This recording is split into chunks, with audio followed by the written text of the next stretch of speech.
The morning that it happened there had been no warning, at least according to virtually all credible sources among the survivors. Naturally, there were those who claimed in retrospect to have seen signs that might have provided advance notice.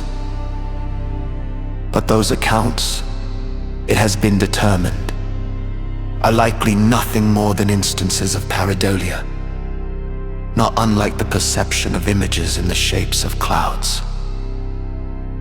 What is almost universally accepted is that it began on the summer solstice at precisely noon GMT in Greenwich itself, on the prime meridian that ran, at the time, through the courtyard of the old Royal Observatory in London.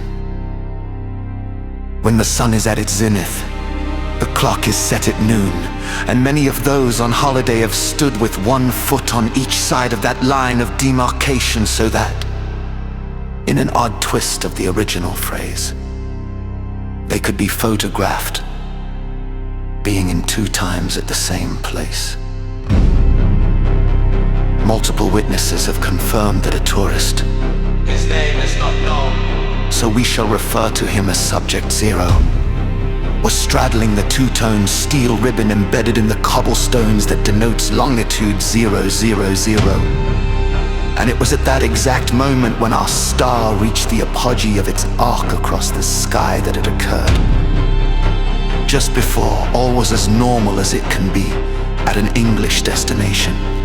And in the next instant, everything changed. Subject Zero's sister, who was standing in the previous hour, snapped a commemorative picture, then stared at the frozen image on her screen, unable to process what she saw there.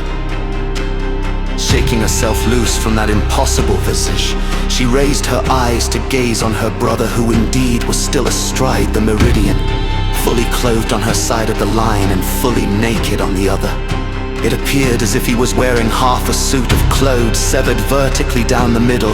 Those who later examined the clothing reported that it appeared as though it had been cut with a laser.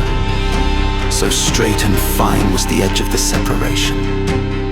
Subject Zero himself, focusing on presenting a foolish expression for his friends back home, was momentarily unaware that anything was amiss. It was the combination of his sister's shocked stare and the slight breeze tickling his windward side that caused him to look down, freeze in incomprehension, then leap back away from the meridian toward his sister, jostled by his movement. The clothes on his leeward side fell off, leaving him fully exposed, but also offering the first indication that, other than his pride, Subject Zero was unharmed.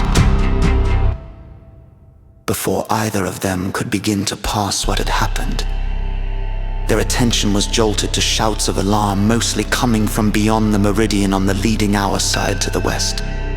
There, the scene was an experiment in chaos. Everyone, as far as the eye could see, was completely naked, looking frantically around in terror and beginning to run toward the trailing hour side where everyone was still clothed.